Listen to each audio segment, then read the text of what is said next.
bi justement day nekk la révision de la constitution bi nga xam ne ñu ngi ko doon wax déjà le président defoon na ay 4 avant projet de loi yóbbu ko conseil constitutionnel mu am ci ay amendement ak yenn ñu delawaat ko pour mu am lu mu ci joyante surtout aussi les députés de PASTEF à travers ki nga ne moo nekk le président de l'Assemblée di seen njiit Ousmane Sonko dafa décider passer à la vitesse supérieure moom nag la ñu bëgg mooy que mbir mi jaarale ko ci biir Assemblée nationale déggoon nga dee bu ñuy lancé na un ultimatum le président de la République pour d'ici lundi le 22 mu àddu ci bu dul loolu ñoom dinañ passer à la vitesse supérieure mais il paraît que d'après li ma jot ci ñoom comme information mu nekk benn communiqué boo xamante ni si nee nañu Assemblée nationale fa la jóge li ñu xal mooy que ni le président de l'Assemblée daal dina informer la conférence des présidents comme quoi que tey jii ndax ci lañ dajale woon tey ji réunion samedi bi 9h mu ni jot na li nga xam ne moom moo nekk avis président de la République avis bi nag kenn xamul avis lu mu doon favorable na wala défavorable na man je ne saurais dire avis bi ba xam le président daf ci yokk ay amendement wala déet loolu tamit kenn xamul mais en tout cas li ñu dégg daal mooy que nee le président joxe na avis ci wàllu est-ce que tey war nañ toll foofu dañuy joyante suñu ab constitution benn poignée de personnes toog bëgg ko waxtaane di ci def lu leen neex. waaw aji man li may ñaan rek. mooy li may njort yàlla bu mu am. li may njort yàlla bu mu am ndax bu amee man wax dëgg yàlla dama bëggoon toujours rek di juum su doon sama sago saa su nekk damay juum. mais malheureusement ba ñu fii ñii nekkee ba léegi 2024 ba léegi lépp lu mooy ñaan juum ci xalaatin parce que nit xelam la amee di ci xalaat ndax comme ni ma koy waxee très souvent réew mi ñu nekk mën nañ ko dëppale ak daaray lëg gudd nopp gaaw gàtt geen jaru fay jaay parce que boo ko fi jaayee rek dafay lamb xel moo am ba yaakaar ni yaa ko ëppale doomu aadama yi nekk ci réew mi da ngay nekk ci njuumte gu rëy parce que loo teg rek nit ñi mën nañ ko maanaam jàngat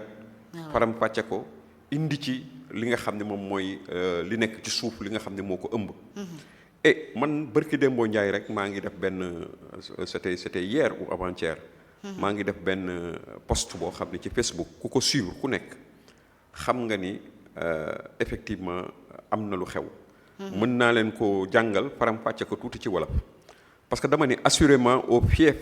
du lièvre les leçons de ruse tournent toujours en défaveur du prétentieux. On est au pays de Kocc Barma.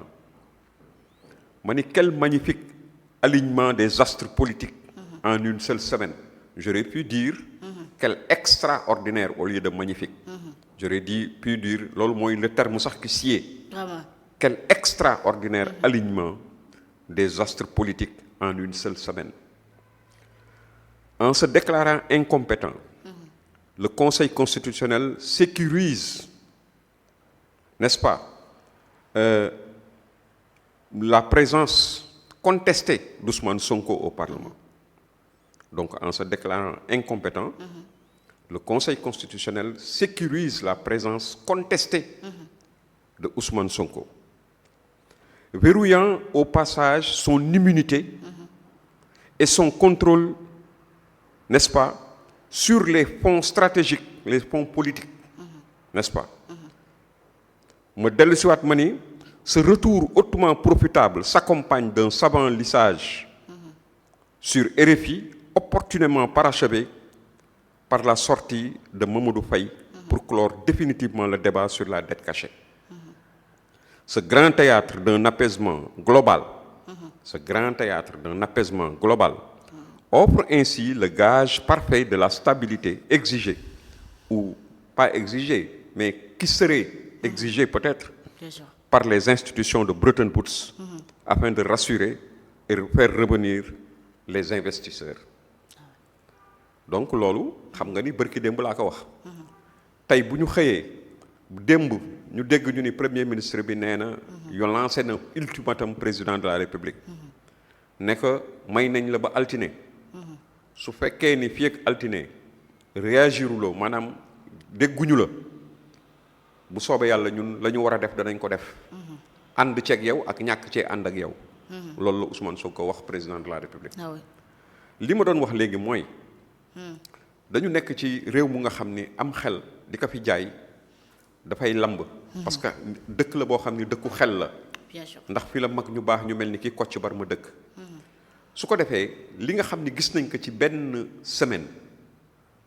mu yëngu fi ci ay mbir yu toftalante lu yéeme la lu doy waar la loo xam ni gisee su ko du lu nga xam ne dañ koy faral di gis daanaka sax mën nañu wax ni mësuñu gis lu mel noonu ci ay mbir yu toppante te bu ci nekk di gën a dëggal di ko jiitu li ci jiitu mooy xam nga mooy déclaration yi nga xam ne Ousmane Sonko def na ko ci RFI nga xam ni daanaka fa mu jàppoon ŋànk ko ni moom ku ànd ceeg moom dana ko dëggal ku ci àndul ak moom dana ko dëggal ñu gis ni dellu na ci gannaaw jënd na ci glace moo jëm ci loolu ñuy wax dette cachée naam sax am na ñoo xam ni dañu ni dette xam naa dinañ ci dellu si def distinguo bi mais damay wax rek lii après ñu ñëw ci affaire dette cachée ak dette odieuse boobu xam naa dinañ ci ñëw ci question yi donc mu jënd glace ci lu mel noonu wane ni moom loolu ba mu koy wax mbir moomu fekk na booba amul ay éléments d'appréciation maanaam amul ay firnde yu leer yu tax mu war a mën a wax boo xam ni dootul dellu ginnaaw tout à fait ndax wax na sax ni ñàkk dooleem lompoñam en tant que premier ministre kese premier ministre boo xam ne amul benn doole amul dara mun amewul benn maanaam élément yoo xam ne war na ko mën a may mu wax loo xam ne du dañ nee na ci loolu la nekkoon moom Ousmane Sonko donc mooy jëndum glace bi ma lay wax dellu gannaaw ci loolu nga xam ne moom mooy dette cachée wala dette odieuse et ñu teg ci ñaari fan xaw ma ñetti fan ñu gis ki nga xam ni mooy ancien président cour des comptes sëñ Mamadou Faye magistrat Mamadou Faye mu def benn sortie ñu génne ko ci à travers le journal Observateur mu daldi ni man dey maa ngi leen di biral ni amul benn baat boo xam ni jëm na ci dette cachée bu ñu bind ci rapportu 2024 bi nga xam ni war nañ ko déposer sax pare na sax mais fan yi war nañ ko déposer jox ko président de la République fekk na déjà coowal Ousmane Sonko la ak la mu dellu gannaaw jëndum glace ba ci affaire dette cachée bi jip na ci penc mi moom mu ñëw dëgëral loolu nga xam ni moom la Ousmane Sonko wax par extraordinaire maanaam ci lu yéeme loo xam ni xale seetu ko woon mu ñëw dëggal loolu wane ni maanaam dette cachée amul fenn fu ñu ko bind ci rapportu Cour des comptes bi nga xam ni moom moo jiite woon ñi ko doon liggéey te mu war ko dox président de la République war ko jébbal parce que pareegul woon naam sax dégg naa ñu ni démb xaw ma bërki démb xam naa ni boo moytul conséquence su déclaration yooyu la nee nañu am na loo xam ni daal daanaka réeral nañ ko wala perte nañ ko fële ca Cour des comptes xaw mu ñu nag lan la waaye nañ ñaan yàlla rek mu bañ a doon données yooyu nga xam ni moom la war a jox waaye yaakaar naa ni lu jiwoo jeexul moom jógu fa voilà donc su ma continuer ci xalaat boobu ñu jógee exactement ci loolu Mamadou Faye dëggal li Ousmane Sonko wax ni dette cachée amul xam nga dañ doon werante sax naan ñu waa Pastef fii di wax naan dette odieuse la wax waxul dette cachée mais Mamadou Faye moom bi mu ñëwee ba génn ub na làmb ji daanaka làmb ji tëj na ci wàllu dette cachée di waxati dette cachée sax léegi dafa nekk loo xam ne lu araam la fi mu nekk nii parce que li tax li ko araamal mooy ki nga xam ne moo yore cëggal gu yam mooy président wu Cour des comptes jiite woon ñi nga xam ne ñoom la yoonu Sénégal sant ko premier ministre sant ko président de la République sax ña nga xam ne ñoom la ñu jox takkal ndombo pour mu taxaw loolu ndax seen xel dafa màcc jëm ci loolu seenu njiit moo ñëw génnaat ci penc mi wane ni dette cachée amul. d'accord dette cachée bi dinañ ci ñëw mais non ñëwal ci révision de la Cour wala ñu ñëw ci dette cachée bi. waaw ci laa nekk nii. ci laa nekk. ok donc dama bëgg wax ni. loolu li muy wane. mooy lëkkaloo bi xam ni te mu jaaxal ñu moo am ci génnuk Ousmane Sonko. ok événement yi dajaloo ak événement yu toftalante. te bu ci nekk di renforcer ba mujj bi. renforcer bu njëkk ba. loolu lu yéeme la lu nga xam ni borom xel yi. war nañu posé wu question di xam ni lan moo war a mën a waral lu mel noonu ñu jóge ci loolu conseil constitutionnel dal di ni moom déclaré wu incompétent ni moom maanaam mënut a wax ci recours bi nga xam ni requête bi nga xam ni moom la opposition bi pour maanaam jébbal ko pour mu wax ndax Ousmane Sonko war na nekk ci perchoir bi war na nekk député sax bala muy nekk ci perchoir bi am déet. mu déclaré wu ci incompétent. loolu nag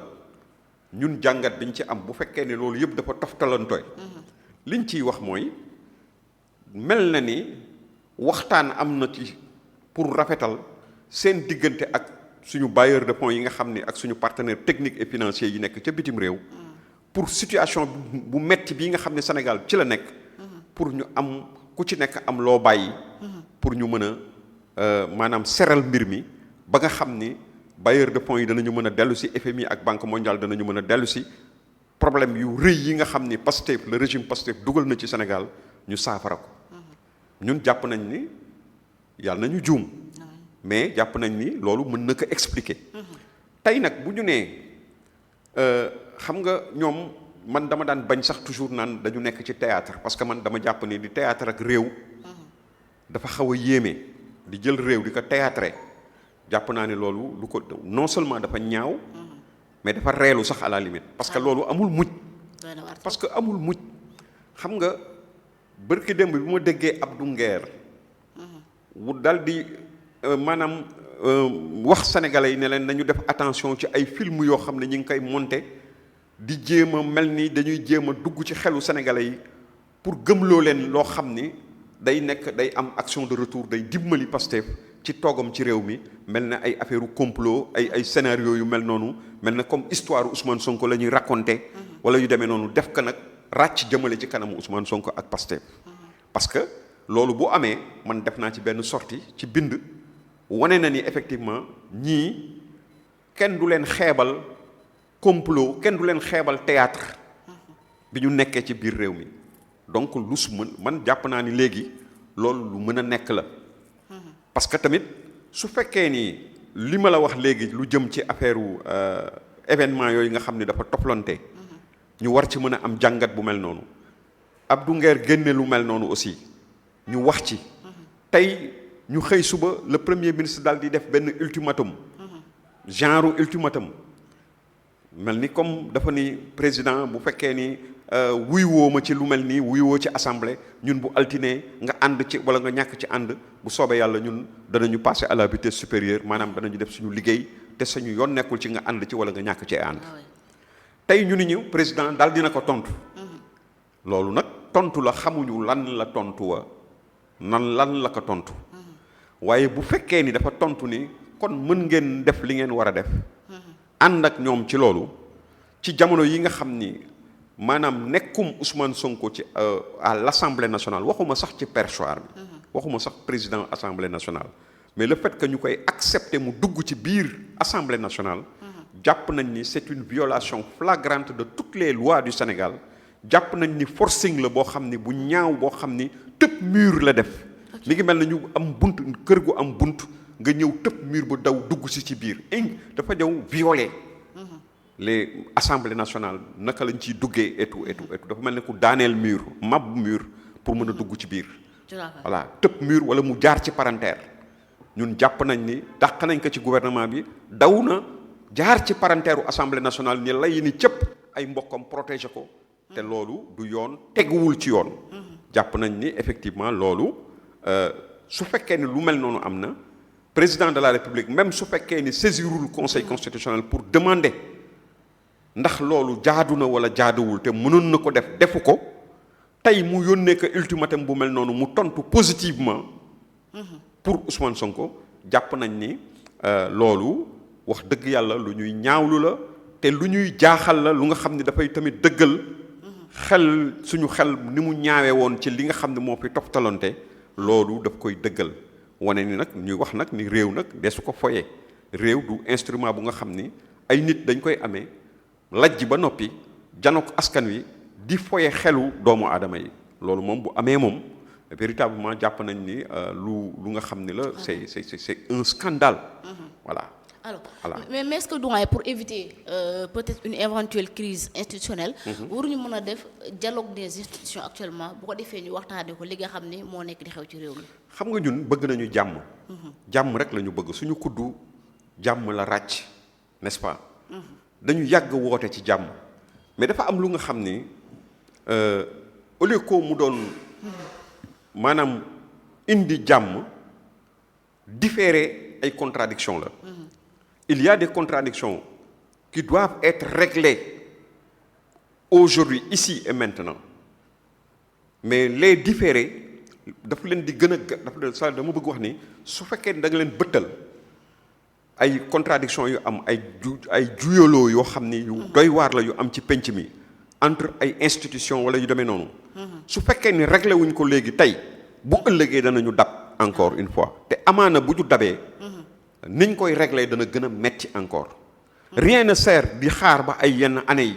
dans 1 an ou dans 2 ans ay mbëkkante di fi am parce que ci la ñu jëm léegi li nga xam ne moom la yoon joxe yoon maye mooy le président de la République c'est la clé de voûte des institutions du Sénégal lii nga xam ne moom la Ousmane Sonko ak majorité am def au niveau de l'Assemblée nationale dugal Ousmane Sonko ci assemblée bi c'est en violation flagrante de toutes les lois de ce pays normalement un ministre ne peut être un député un député peut être ministre et revenir Ousmane Sonko n'a jamais été installé à l'Assemblée nationale bala ngay mën a nekk député day fekk ñu installé la à l'Assemblée nationale loolu xam naa danañ ci dellu si n'est-ce pas mais jàpp nañ ni juboo wala waxtaan buy mën a am ci dëgg rek la dañ ko mën a defee toog waxtaan ak moom wan ka ni que lii nga bëgg def kat defuwul te réew dafa am nu muy doxee am na lu nga xam ni mënees koo nangu mënoo def forcing bu mel nii ba pare ñëw taxaw di wax lii wala di wax lale loolu moom mooy dëgg woo ñi nga xam ne ñoom la war a woo man jàmm ji man yaakaar naa ni mooy woo par exemple des acteurs su fekkee ni bëggul ñaawoo ak moom parce que normalement bu doon keneen la du Ousmane Sonko la question serait réglée depuis très longtemps mais c'est parce que ñoom ñoo bokk langue ñoom ñoo tuddante ay doom ñoom ñoo xaritoo ñoom ñoo tuddee yaayu doom kii wala et cetera doom yaayu keneen kii wala et cetera am fu ñu jaar donc looloo waral tey mais ci moment yi ñu nekk nii ñuy taxaw di laam-laamee ak di wax naan waroon nañu def nii wala mais bu doon rek ana yow ana man xam nga ni entre Ousmane Sonko ak le président de la République problème bi du demee nii boobu dàq nañ ko bu yàgg dem na yoonam bu yàgg parce que tamit force reste à la loi mais fi mu nekk nii mel na ni am na ay maanaam considération personnelle ou des considérations particulières yoo xam ne moom la ñu mettre au devant de tout ça su jël Sénégal teg ci suuf jël ñoom seen diggante teg ka ci kaw Sénégal te loolu ce n'est pas acceptable ñun li ñu jàpp mooy amoon na bu fekkoon ne situation boobu la ñu nekk moom mi nga xam ne mooy président nga xam ne moom la Sénégalais yi jox seen baat war na boog au moins woo ay facilitateurs ñu mën a wax ak Ousmane Sonko la société civile d'autres personnes ñu dem wax ak Ousmane Sonko wan ka ni que lii mu nekkee nii ce n'est pas acceptable il peut être député dàq nañ ko ci gouvernement bi moo am majorité à l'Assemblée nationale parce que mooy chef bu Pastef na dem toog téye partem Assemblée nationale mënul fa na nekk te opposition Sénégal bi xam naa ni du moom xawma kan mais ñoom du ñu nangu opposition parlementaire bi Ousmane Sonko continuer di nekk le président de l'Assemblée nekk député waxantuma la ak président de l'Assemblée nationale. d'accord ba ñëw ci député bi doyen est-ce que tamit opposition bi ñoom ñuy xoolee ba bàyyi Ousmane Sonko mu jàll L29 L30 bi jàll kenn waxu ci dara ñu noppi ci le président aussi noppi ci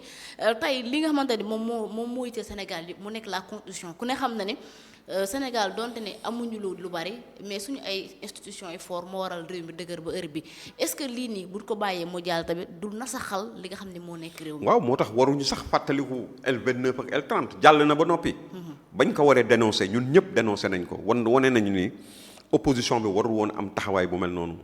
warul woon am kóolutewu dañuy bàyyi président moom mu jël ay responsabilités ñun dañuy jàpp ni la ñu waroon def rek mooy respecter. maanaam mandat bi leen sénégalais yi jox te mandat bi leen sénégalais yi jox mooy lépp loo xam ne bokk na ci lépp lu dëppoowul ak yoon ñu bëgg ko jàllale biir assemblée nationale na ngeen ci xar seen tànk tuba yi ba fa ngeen di mën a yem su ko defee seen jaan wàcc defuñu ko pour quelle raison je ne peux le dire ñoom waxuñu ko mënuñu ko wax mais en tout cas ñaawlu nañ ko loolu weesu na lii ñu nekk nag tey jàpp naa ni posture bi ma xam ne gis naa ñoom ñu jël posture bu mel noonu muy l'opposition Takku Wallu Sénégal ak l'ensemble des députés de l'opposition non inscrite et cetera ñoom ñëpp gis naa leen ñu am posture bu nga xam ne wane nañ ni ñoom du ñu ànd ci lii nga xam ne Ousmane Sonko moom la leen bëgg a imposer. loolu nag maanaam dafa ànd ak loolu ñuy wax te dafa mel ni opposition bi ci loolu la jëm un boycott actif maanaam saa yu Ousmane Sonko duggee ci biir assemblée nationale ñoom danañu ñëw toog du ñu gedd te du ñu démissionner mais saa yu Ousmane Sonko toogee ci ñëwee dugg ci biir assemblée nationale même bu toogoon ca banc ya sax ñoom dañuy génn parce que am na ku leen rax koo xam ne bokku ci. Ousmane Sonko bokkul ci biir législature bi. daf leen rax ñëw dugg ci waxantuma la ak nag di jéem a nekk président assemblée nationale. donc ñoom dañuy daal di génn bàyyi ka perchoir bi. wane ni ñoom tant que Ousmane Sonko un intrus qui n'est pas député ñëw na toog ci biir assemblée nationale te dañuy nekk ci kaw yoon la ñuy taxaw tant que ñi ngi nekk ñi loolu am na ñoom du ñu ànd ci loolu te dañuy génn xajal ko. ñu wéet ak assemblée nationale bi du ñu yem ci loolu dañuy def ay manifestations yoo xam ni au niveau national et international régulièrement pour dénoncer effectivement cette véritablement ce forcing que Ousmane Sonko et le Pastef mi nga xam ne moom la ñuy def fi mu nekk nii au niveau de l'Assemblée nationale. Voilà. alors mais surtout aussi référendum bi lan ngeen ci wax et aussi est-ce que lii bu jàllee du suulee la complicité avec le président de la République. référendum pour. révision bi bu ñu bàyyi député Pastef jàllale ko. non mais xam nga maanaam loolu bokk na ci lu nga xam ni moo raw sax li ñu bëgg def ci 23 juin 23 juin ba taxoon Sénégalais yi génn ci mbedd mi ba président de la République dellu ginnaaw muy maître Abdoulaye Wade xam ni askan wi daal ko d'accord ci lii nga xam ni moom la Pastef bëgg def su fekkee ni président Diomaye d'accord na ci loolu nga xam ni moom dafa amoon avant projet de loi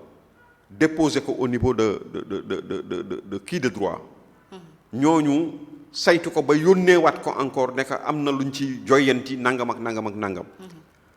ñoom bu fekkee ni am na ay yeneen loo xam ne dañ ko ci bëgg dëxëñ loo xam ni normalement balañ koy mën a appliquer balañ koy war a mën a jël décision bu mel noonu. ak ñoom majorité mécanique bi ñu amee lii nga xam ni seen intérêt bopp rek moo tax ñu bëgg ko def normalement ñun jàpp nañ ni référendum moo ko war a cautionner. su fekkee dañu woote référendum sénégalais yi ànd ak ñoom ci loolu dans leur majorité. yi nga xam ne ñoom ñoo exprimé wu bu boobaa kenn du am lu mu ci wax dañ naan lépp lu mën a am sénégalais yi ñoo ko décider seen bopp. n'est-ce pas. mais ñëw nii bëgg jaareel lu mel noonu la révision c'est-à-dire di tripatouiller la constitution du Sénégal pour le plaisir ou les beaux yeux d'un individu. sur 20 et quelques millions de Sénégalais ça ce n'est pas acceptable et je sais que les Sénégalais ne vont pas l'accepter. voilà donc ñoom problème ya ñuy bañ problème ya nga xam ne moom la ñuy bañ seen diggante ak Ousmane Sonko ak Pastef di ko ragal pour ndax. jàpp nañ ni loolu moo leen di indil stabilité yaakaar nañ ne opposition bi day croiser les bras toog di leen caa la ñuy bañ fële ak Ousmane Sonko ils vont avoir ça avec l'opposition fera face au président Diomaye et à l'ensemble de son régime su fekkee ni day cautionner li nga xam ne moom la Ousmane Sonko di def. d'accord alors que ce soit très clair. d'accord même bu ko assemblée adopté tamit normalement dañ ko war a soumettre au peuple bu ko defee ñoom ñu approuvé ko par un référendum loolu on est d'accord normalement. noonu la war a demee noonu la mooy dëgg. mais fekkee ne le président daf cee ànd ak ñoom. ba defalee li nga xamante ni moom lañ bëgg baliser leen le terrain doyen. man je pense que actuellement loolu kon est-ce que du juraat li nga xam ne moom moo nekk ay président dangereux comme ëllëg beneen politicien bu ñëw mën na jàpp li nga xam ne moo nekk suñu constitution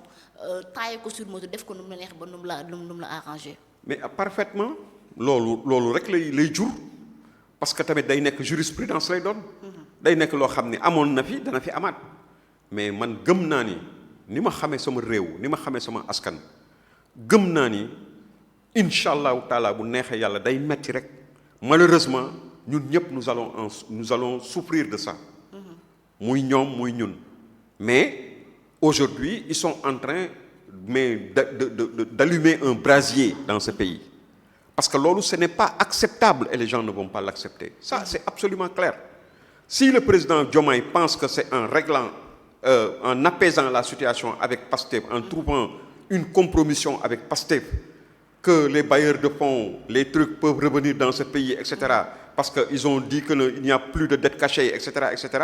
Et donc, pour ça, on lui laisse la latitude de violer les lois du pays pour s'installer à l'Assemblée nationale, mais il se trompe lourdement parce que l'opposition fera face. Ce qu'il craint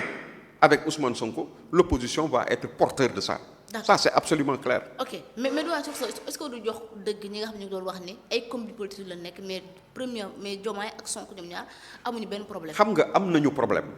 le problème entre Ousmane Sonko et le président Bassirou Diomaye Faye personne ne peut occulter ce problème c'est un problème réel c'est une contradiction de pouvoir entre deux personnes yoo xam ni qui sont arrivés en même temps xoola tout le monde s'y attendait ba ci tubaab yi ci seen bopp bu dégloo seen analyse nee nañu c'était prévisible ñun ci suñu bopp ñi nga xam ne yàlla dimbale nañu nous sommes des seniors en politique par l'âge au moins waxuma sax par xam-xam fekkee nañu gis nañu xam nañ ne lu mel noonu ci la ñu jëmoon parce que ñaari kuy mënuñu bokk mbalka surtout nag pour des questions de pouvoir des questions d'intérêt yoo xam ni yu doy waar yu am kii nee na maa ko joxoñ kii nee na yàlla suñu borom moo ma fi teg tey loolu moo fi feeñ ki nga xam ne nee na moo joxoñ dem na ba benn instant bëgg na am garantie ci wóolootul kële ndax 2029 bu ñu fa demee ak doole ji mu nar a am peut-être wala lii wala lële seen xel ni ñu koy expliquer doole joo xam ne nag liggéey mënu ko expliquer loolu moom sax xam nga ni dañuy caaxaan parce que liggéey il faut que mu mën a expliquer doole mais bu fekkee defoo nekk nga ci réew pendant 5 ans def nga ko tous boo yaakaaree ni di nga am doole boo xam ne da nga mën a remplir da ngay nax sa bopp mais dans la tête de Ousmane Sonko moom bëgg na am garantie le président lui montre que man du ma wañaar loxo justice nan leen maanaam rabat d'arrêt bi na jàll wala bu mu jàll nangam ak nangam sama yoon newu ci rabat d'arrêt ba jàllul jàpp na ni président Diomaye waroon na ko mën a jàppale ci loolu te jàppalewu ko moo tax mu mettre il a mis les bouchées doubles ils ont commencé à s'attaquer à lui à s'attaquer à ses partisans et cetera ñi nga xam ne déggal nañ ko ba tey mu indi ce clash que àddina yépp gis ko taxaw di mu ñu koy commenter à travers le monde entier mais ci biir clash boobu aujourd'hui ils sont en train de trouver une sorte de compromission parce que Ousmane Sonko comme je te l'ai dit être à l'Assemblée nationale pour lui mais c'est xam nga c'est bouée de sauvetage la xam nga kuy lap boo ko joxee jaasi sax mu téye ci Ousmane Sonko sa présence à l'Assemblée nationale comme député daf koy may immunité parlementaire benn Ousmane Sonko la mu amoon primature te doon ko làq sénégalais yi ba mujj gi yàlla dugal ci dëgg ci làmmiñam mu génn dal di avouer ni am na fonds politique bu toll ci 1,770 milliards 1,770 millions n'est-ce pas moom mu taxaw wax ko ci kanamu sénégalais yi fonds politique yooyu mu doon làq te amee ko ñaari at di ko jëfandikoo tey fonds politique yu mel noonu bu demee assemblée nationale dana ko amaat te dana mën a tax mu entretenir son personnel politique la nga xam ne moom la daan dénoncer naan dañ ciy jox ay nit dañ ciy nangam mu continuer di def la même chose donc loolu moo koy jàpp na ni loolu moo koy may doole ci askanu Sénégal loolu moo koy may doole mu continuer mën di manipuler ay nit donc c'est un genre bouée de sauvetage la pour moom n'est-ce pas et donc véritablement su fekkee ni le président de la République day nangu def compromission moom parce que jàpp na ni mandat bi pour mu mën ko sauver d'abord il faut que mu am jàmm il faut que Ousmane Sonko nangu avouer ni dette cachée amul te dette cachée boobu moom président de la République il est tout aussi responsable et même plus responsable que Ousmane Sonko parce que on l'a entendu lui-même théoriser la dette cachée le président Bassirou Faye donc moom mënu ci génn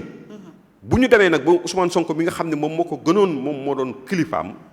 ci wàllu politique moo doon kilifaam moo porté woon loolu dugal ko ci lu mel noonu ba moom ci boppam mu appuyer lu mel noonu n'est-ce pas bu tey bu jotee ba ñu bëgg def compromission sur le dos des Sénégalais pour apaiser les bailleurs pour régler la situation ñun on ne va pas accepter que le peuple sénégalais soit sacrifié à l'autel de ces genres de compromission. D'accord. Ce n'est même pas acceptable. Ok alors doyen li ñuy waxtaanee justement.